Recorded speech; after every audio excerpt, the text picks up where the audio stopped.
अखिलेश यादव ने ब्राह्मण मतदाताओं को साधने के लिए सभी जतन किए। भगवान परशुराम का भव्य मंदिर बनवाने का वादा किया तो उनके प्रमुख अस्त्र फरसे के साथ चुनाव प्रचार पर भी निकले।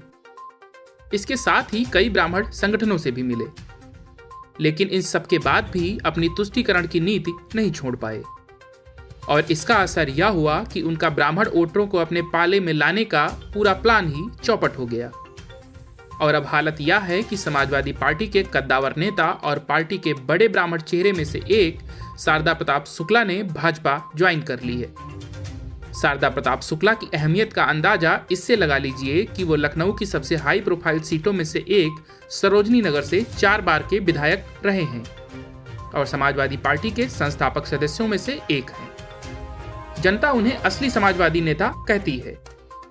वो अखिलेश सरकार में शिक्षा मंत्री भी रह चुके हैं, लेकिन अखिलेश यादव की नीतियों ने ऐसे नेता की कद्र नहीं की और उन्हें पार्टी छोड़ने पर मजबूर कर दिया।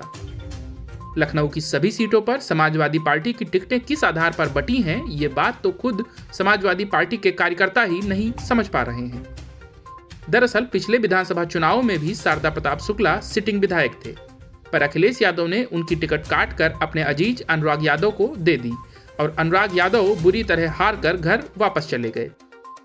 लेकिन शारदा प्रताप शुक्ला 5 साल तक क्षेत्र में मेहनत करते रहे और समाजवाद को ढोते रहे, पर जब टिकट पाने का वक्त आया तो अखिलेश ने फिर से उन्हें ठेंगा दिखा दिया और सरोजनी नगर से टिकट अपने मित्र अभिषेक मिश्रा को दे दिया, क्योंकि अभिषेक की सीट का टिकट काटकर अखिलेश पहले ही पूजा शुक्ला को दे चुके थे।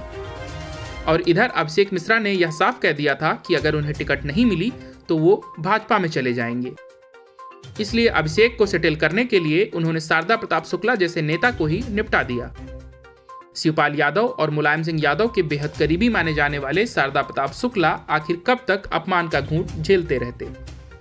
इसीलिए आखिरकार समाजवाद की झूठी घुट्टी पीना छोड़कर वो भगवा रथ पर सवार हो चुके हैं। माना जा रहा है कि इसका असर लखनऊ की सभी सीटों पर पड़ेगा, क्योंकि ब्राह्मण मतदाताओं के बीच उनकी बहुत अच्छी पैठ है। शारदा प्रताप शुक्ला लखनऊ में ही निर्दलीय चुनाव जीत चुके हैं।